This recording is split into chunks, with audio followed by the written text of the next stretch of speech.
I knew that as soon as I used a firearm to protect my life, that charges would be laid. That's the typical process that goes on in this country. The Crown seemed to have an agenda to make an example of me that would put the fear into every firearms owner in Canada that you are not allowed to defend your life. Ian Thompson spoke to him last week on the program. He is a man who has been punished just through having to go through the process of defending himself. And he has to defend himself against a Crown prosecutor upset that Thompson defended himself against 4 men firebombing his home. We are at a state in Canada where they don't want you using firearms for anything, ever. And that's the push. And as we look at what's happening in the United States, that's where they're headed. So I've got a warning to my American friends. Registration will lead to confiscation. And if you don't believe me, just look at what's happened here. Now, are they going towards registration in the United States? Well, according to the Washington Post, the Obama administration is considering a national database of all firearms in the U.S. to, quote, track the movements and sale of weapons, unquote. And if such a database comes to fruition, it will lead to confiscation. Last year, we ended our national long gun registry here in Canada. It was a national database of every rifle and shotgun in the country that was supposed to help police, well, track the movement and sale of weapons. Now, when it was introduced 20 years ago, critics said, hold on. If we register the firearms, they're going to be confiscated. And that criticism was just dismissed. It was ridiculed. Yet that's what was happening right up until the long gun registry was dismantled. As recently as last winter, law-abiding gun owners who had complied with the registry were having their rifles confiscated. In late 2011, hundreds, if not thousands of people who had legally purchased the Army Jaeger AP-80, a .22 caliber variant of the AK-47, were informed that their rifles had been deemed illegal and must be surrendered.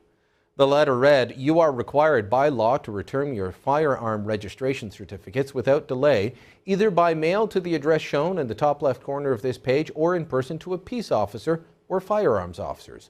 You have 30 days to deliver your firearm to a peace officer, firearms officer, or chief firearms officer, or to otherwise lawfully dispose of them." That was sent out by the Canadian Firearms Centre. The reason for the need to surrender what had been legal firearms was simply cosmetic. The AP-80 looked too similar to the AK-47. There were no interchangeable parts between the two rifles. The rifles were vastly different in terms of what kinds of ammunition they used. They also had vastly different uses, but they looked the same. And that was enough. That was enough. And what is more worrisome was that the decision to reclassify what had been a legal rifle for years and years, that decision was made by a bureaucrat, not by elected officials. There was no debate, no vote. It was just a bureaucratic decision. Somebody that felt the AP-80, legally owned for decades, was now too dangerous to be privately owned by law-abiding Canadians. Now, of course, confiscation of firearms could just be the start of it all. Confiscations of homes and cars could also head down to the United States. Former Marine Joshua Boston recently wrote a scathing response to California Senator Dianne Feinstein's gun control proposal, saying that he would not register his guns. Here's part of that letter. He said, "I am the man who fought for my country. I am the man who learned. I am an American. You will not tell me that I must register my semi-automatic AR-15 because of the actions of some evil man." Joshua Boston, Corporal, United States Marine Corps. Well, if he goes through with that, and the United States goes through with setting up a national registry, it could cost him everything. Don't believe me? Look at Bruce Montague. He's a gunsmith from Dryden, Ontario, and he faces the possibility of having his home seized for failure to register his firearms.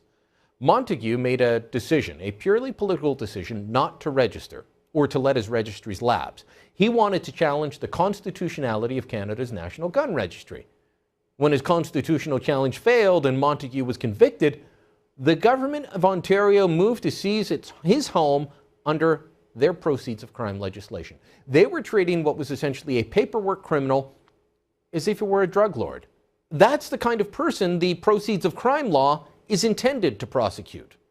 And if the United States follows Canada's lead in registering all guns, putting them into a national database, then confiscation of rifles and shotguns won't be far behind.